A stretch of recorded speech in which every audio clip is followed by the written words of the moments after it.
Hi, welcome to the week 4 lecture on process consulting. Part of the reading on process consulting included Shine's classic article, General Philosophy of Helping Process Consultation. I just want to expand on that a little bit. When you consider the last few decades, the complexity of organizations has just continued to increase, and it's still increasing today. For example, the selection process for hiring is pretty much electronic everywhere today. And the same way with the screening, and there's going to be more organizational processes that transition to electronic formats. So we're going to continue to see more technical change and more complexity in organizations, and that makes organizations dependent on all of this software that they use with this technology. Gasley and Rosen, authors of the book The Distracted Mind, which by the way is an excellent book, I recommend it. They talk about the rate of change in their book, and they provided a definition where they said when something like a product reaches a point of 50 million users, it's said to have reached saturation, or it's penetrated society. And the smartphone app Angry Birds hit 50 million users in 35 days. So that's incredible if you think about it. That kind of illustrates the rapid rate of change we've reached in the 21st century. Now you might be wondering, well, what's all this have to do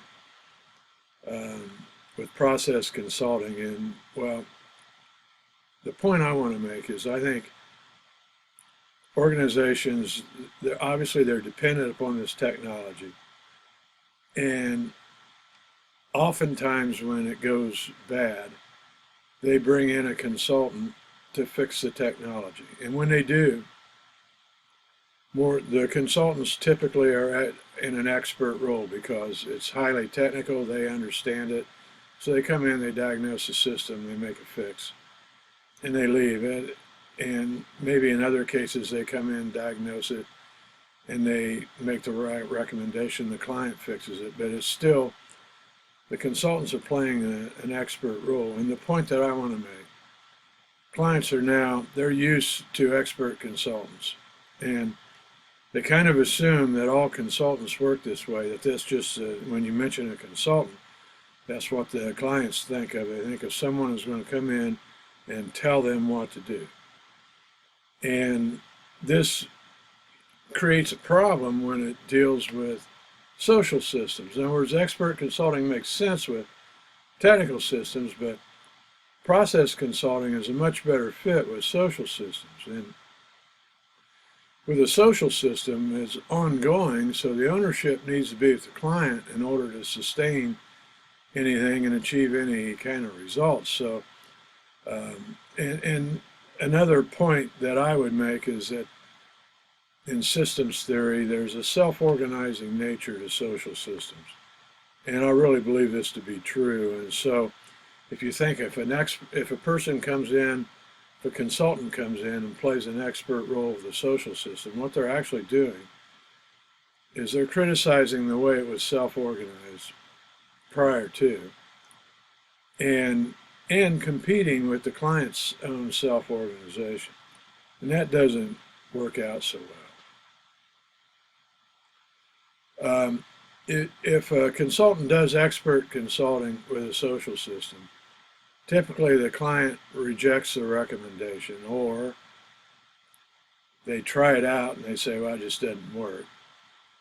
Or they go along with it not really putting their heart into it and not much effort, knowing that it's not sustainable without their work. So they let it kill itself off, and then they go back to business as usual. So ownership, really, it needs to remain with the client. That's a primary point here. And some consulting points here. The consultant needs to explain how process consulting is different from expert consulting. In other words, on entry, you have to do that, or you risk rejection right away, because they think if you say a social system like implementing teams, if you come in saying, I want to tell you how to do it, they're going to have a problem with that. So now Shine made the point that he's not saying everything needs to be approached through process consulting. He makes the point that sometimes a client asks for expert advice regarding a social system, and if they ask, there's nothing wrong with giving the advice. The decision making can still remain with the client. Shine's point is the consultant needs to be mindful about which approach they're using. Whereas they need to pay attention so that they know how they're approaching the client. And the consultant needs to build ownership with the client so that the ownership is with the client. And ideally, the client creates the change or designs the change, because if they do, then they'll make a commitment to follow through, and in most cases, they'll make the commitment. If you think about it, consulting is part science, part artful. And this is part of the art form, is being able to build ownership with the client, getting the client to take that ownership, and not only that, but get the client's ideas for the solution or the transition state, so that they'll follow through and you have a chance to be successful. So Shine emphasized the importance of establishing a helping relationship in the inquiry mode. And this establishing and sustaining a helping relationship is also part of that art form.